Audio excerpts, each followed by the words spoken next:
झारखंड की सबसे बड़ी जेल जहां अपराधियों को बंद किया जाता है और अब उसी जेल पर ऐसे आरोप लगे हैं कि राजनीति से लेकर प्रशासन तक हड़कंप मच गया है।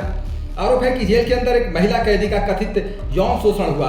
आरोप है कि वह गर्भवती हो गई और आरोप यह भी है कि मामला सामने आने के बाद कार्रवाई नहीं बल्कि उसे दबाने की कोशिश शुरू हो गई। कहा गया गवाह हटाए गए, फाइलें गायब की गई, मेडिकल बहाने बनाकर साक्ष्य खत्म करने की कोशिश हुई। ये आरोप इतने गंभीर हैं कि अगर इनमें सच्चाई निकली तो सवाल सिर्फ एक जेल पर नहीं उठेगा बल्कि पूरे सिस्टम पर उठेगा।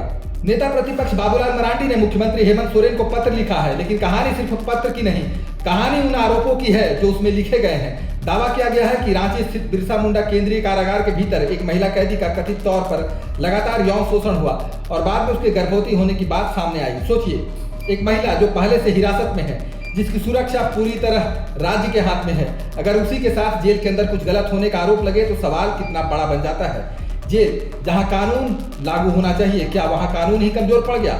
इस पूरे विवाद का सबसे विस्फोटक हिस्सा आगे आता है। आरोप सिर्फ शोषण का नहीं, आरोप यह भी है कि उसके बाद पूरे मामले को दबाने की कोशिश हुई। पत्र में दावा किया गया है कि शीर्ष स्तर पर संरक्षण मिला, मामला शांत कराने की कोशिश हुई, साक्ष्य खत्म करने की कोशिश हुई। यानी सवाल ये उठ रहा है, अगर आरोप सही है तो क्या सिस्टम ने पहले अपराध रोका नहीं और बाद में अपराध छुपाने की कोशिश की?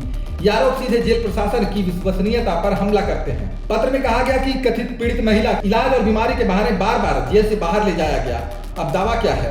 दावा है कि इससे फॉरेंसिक और मेडिकल साक्ष्यों को प्रभावित किया जा सकता था। साथ ही आरोप लगाया गया है कि कुछ महत्वपूर्ण गवाहों को हटाया गया।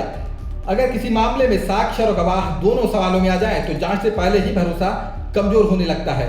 यही वजह है कि अब सवाल सिर्फ घटना पर नहीं, जांच प्रक्रिया पर भी खड़े हो रहे हैं। ये मामला राजनीति से बड़ा इसलिए हो गया है क्योंकि आरोप सीधे राज्य की निगरानी व्यवस्था पर है।